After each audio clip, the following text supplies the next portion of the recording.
बिस्मिल्लाहिर्रहमानिर्रहीम। प्रोग्राम ਤੁਹਾਡੀ ਗੱਲ ਦੇ ਨਾਲ मैं जहांगीर मिनास ਤੇ ਅੱਜ जनाब ਤੁਹਾਨੂੰ ਦੱਸਾਂਗੇ कि एक नवा मोहरा आ गया जनाब। वो है राजा रियाज। राजा रियाज साहब ये फरमाते हैं कि जनाब जो इलेक्शन है ना, ये 15 फरवरी को होएगा। इतने वसूख नाल उन्होंने फरमाया है और उन्होंने सवालिया निशान उठ रहे हैं कि एक बंदा जो अपोजिशन लीडर सी, क्योंकि एक उन्होंने खबर सच्ची हो गई कि उन्होंने कहा सी कि जनाब अनवारुल्लाह काकड़ जड़ा है ये मेरा उम्मीदवार है, तो ज़ाहिर है वो फिर अबूरी वज़ीर आज़म बन गए। हुण उन्होंने कहा है कि जो इलेक्शन है, जो आने वाला इलेक्शन है, ये जनाब 15 फरवरी 2024 होएगा। राजा रियाज साहब की गल तो सारे हैरतज़दा ने। बड़े बड़े एंकर जनाब उन्होंने अंगलियां अपने मूँह दबाई हुई ने कि राजा साहब को कितों पता लग गया। अच्छा जी, राजा साहब का सवाल होया कि राजा साहब ये दसो कि ये तुहानूं कोई इलेक्शन कमीशन ने डेट दी थी? राजा साहब कहा नहीं जी नहीं, मैनू तो सियासी वडेरिया ने देती है, डेट दी थी।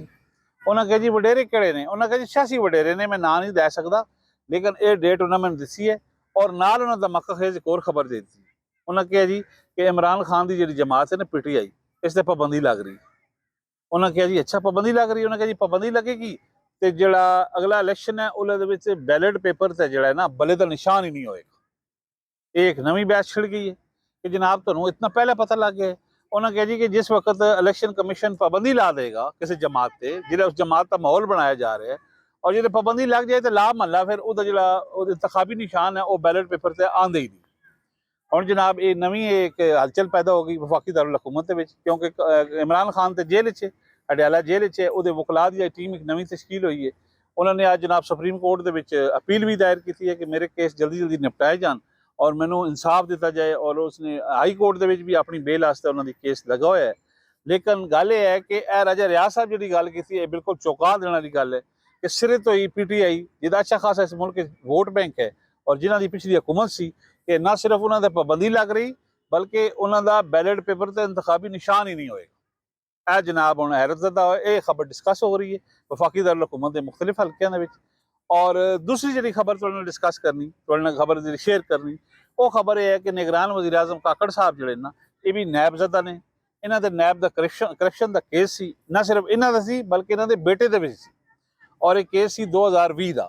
अज जनाब उसकी डिवेलपमेंट हो गई कि कोयटा के जो नैब का डिपार्टमेंट है, जो नैब का उत्ते अफसर है DG साहब ने, उन्होंने जनाब चेयरमैन नैब को एक समरी भेजती है कि यह केस जड़ा ये बंद कर दो। लो जी, ये 2020 का केस है जिद इन्हें जनाब बलूचिस्तान के वॉइस ऑफ बलूचिस्तान के नाम से एक NGO बनाई है जिद बाप भी अपना वह चेयरमैन है तो बेटा डायरैक्टर है। तो करोड़ों रुपए का यदा जो ना यदा जो करप्शन का स्कैंडल है जो नैब ने जनाब बिल्कुल बंद करता है, अपना लिख दिता है चेयरमैन नैब को। और चेयरमैन नैब ने कहा कि 2 दिनों के अंदर एक केस असीं वाइंड अप कर दें। यह देखो साडे मुल्क की खूबसूरती। इत्थे जनाब चोर नूं हाजी बना दिता जाता है और हाजी नूं चोर बना दिता जाता है और कोई इससे जनाब ना कोई अखबार उठता है, ना कोई इसके उत्ते कोई मुजाहरे होंदे ने, ना इससे कोई इंसानी हकूक की गल होंदी है, ना इससे कोई कोर्टां गल करदियां ने। कोर्ट नूं भी जो कोई तुसीं कहना है वो पैरामीटर दे विच फैसला कर देना। यह जनाब तुहाडे नाल गलबात करनी सी। साडे चैनल M2M नूं सबसक्राइब भी कर दिओ, इनूं शेयर भी कर दिओ। मैनूं दिओ इजाजत। अल्लाह हाफ़िज़ नासिर।